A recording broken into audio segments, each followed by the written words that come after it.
Assalamualaikum warahmatullahi wabarakatuh. Halo teman-teman semuanya, kembali lagi di podcast saya. Kali ini kita akan membahas tentang refleksi keislaman bersama dalam ruang berpikir ulil albab, ruang untuk berenung, berpikir kritis, dan menemukan makna Islam yang dalam di balik berbagai aspek kehidupan kita. Sebelumnya, di episode kali ini saya akan membagikan sebuah ulasan singkat namun syarat makna dari sebuah buku yang mungkin pernah kita jumpai atau mungkin pernah kita baca. Judulnya Jangan Bersedih. Nah, buku ini karya Ali Ahmad At-Tantawi, seorang cendekiawan dan ulama besar dari dunia Arab yang sangat produktif menulis dalam bidang spiritualitas Islam. Pertama-tama, kita perlu tahu bahwa buku ini bukan sekedar buku motivasi biasa.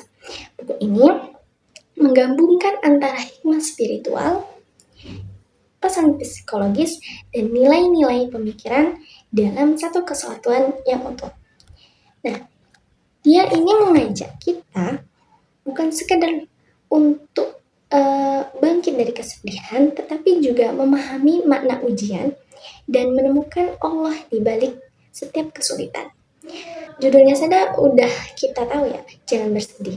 Jangan bersedih ini berasal dari ayat Al-Quran dalam surat At-Taubah ayat 40 ketika Nabi Muhammad SAW menenangkan sahabatnya yang bernama Abu Bakar As-Siddiq di dalam gua Thur saat dikejar kaum Quraisy pada saat itu.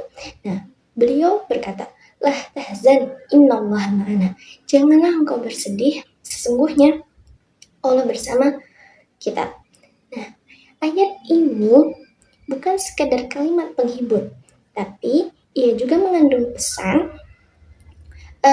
pesan-pesan pemikiran Islam yang mendalam bahwa dalam situasi paling genting dan mencekam, seorang muslim tetap diajarkan untuk tetap tenang, berpikir jernih, dan bersandar sepenuhnya hanya kepada Allah Subhanahu wa taala.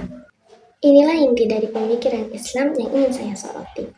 Islam adalah agama yang mengajak manusia untuk berpikir, merenung atau tafakur, dan tidak reaktif terhadap suatu keadaan. Bahkan dalam kesedihan sekalipun, kita diajak untuk tetap berpikir positif dan rasional. Pada buku ini, Jangan Bersedih menguraikan berbagai sumber kesedihan manusia, seperti dari rasa gagal, kehilangan, kesepian, hingga tekanan hidup, yang mana buku ini mengarahkan kita semua kembali kepada nilai-nilai Quran dan Sunnah. Kita diingatkan bahwa kesabaran bukanlah kelemahan, melainkan kekuatan spiritual yang tertinggi. Di sini terlihat jelas hubungan antara buku ini dengan pemikiran Islam. Sebab dalam Islam, berpikir bukan hanya tentang logika, tapi juga tentang merenungi makna hidup dan mungkin memahami hakikat ujian dan menemukan nilai-nilai ilahiyah dalam setiap peristiwanya. Dalam Al-Quran, Allah juga sering berulang kali bertanya, "Afala tatafakkarun, tidakkah kalian berpikir?"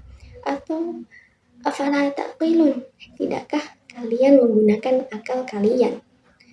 Nah, ini menunjukkan bahwa Islam ini sangat mendorong aktivitas intelektual dan spiritual, tidak hanya dalam urusan hukum dan teologi, tapi juga dalam menyikapi realitas hidup, termasuk rasa sedih dan kecewa.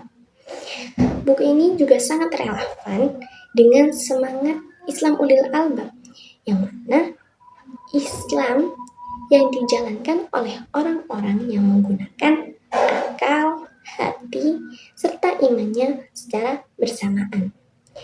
Dalam konteks ulil albab, orang yang tidak sedih bukan berarti orang yang tidak pernah merasa sedih, tapi dia adalah dia tahu bagaimana harus kembali kepada Allah Subhanahu wa taala dengan berpikir dengan jernih dan hati yang ikhlas. Salah satu kutipan favorit saya dalam buku ini adalah kebahagiaan bukan berasal dari luar, melainkan dari hati yang yakin bahwa segala sesuatu itu terjadi atas izin Allah dan kebijaksanaan dari Allah Subhanahu wa taala.